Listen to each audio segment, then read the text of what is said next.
এইটি ভাঙি দিও বাউଁଶ ବାଉଁଶ ଆଣି ଭାଙ୍ଗ।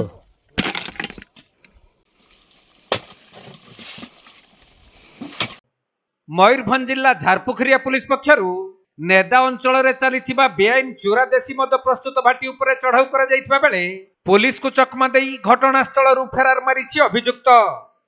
ତେବେ ନେଦା ଅଞ୍ଚଳରେ ବେଆଇନ ଦେଶୀ ମଦ ରନ୍ଧା ହେବା ସହ ଚୋରା ମଦ ଚାଲାଣ କରାଯାଉଥିବା ବିଶେଷ ସୂତ୍ରରୁ ଖବର ପାଇ ଝାରପୁଖରିଆ ଥାନା ଅଧିକାରୀ ମୃତ୍ୟୁଞ୍ଜୟ ପ୍ରଧାନ ପୁଲିସ ଟିମ୍ ସହିତ ଚଢାଉ କରିଥିଲେ। ହେଲେ ପୁଲିସକୁ ଦେଖି ଦେଶୀ ମଦ ରାନ୍ଧୁଥିବା ବ୍ୟକ୍ତିମାନେ ଘଟଣାସ୍ଥଳରୁ ଫେରାର ହେବାରେ ସକ୍ଷମ ହୋଇଥିଲେ।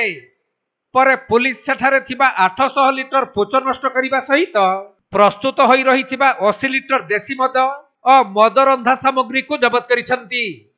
ଆଉ ଝାରପୁଖରିଆ ଥାନାରେ ଏନେଇ ଏକ ମାମଲା ରୁଜୁ କରି ପୁଲିସ ଅଧିକ ତଦନ୍ତ କରୁଥିବା ଜଣାପଡ଼ିଛି।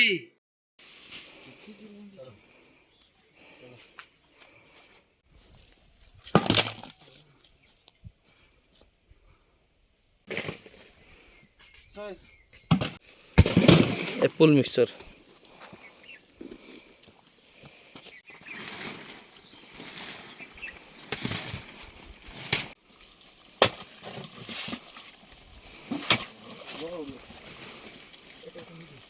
ସେପଟେ ନାଇଁ ରେ ହାଇ ସେଇ ଜାଗାକୁ এইটি ভাঙি দিও ବାଉଁଶ ବାଉଁଶ ଆଣି ଭାଙ୍ଗ।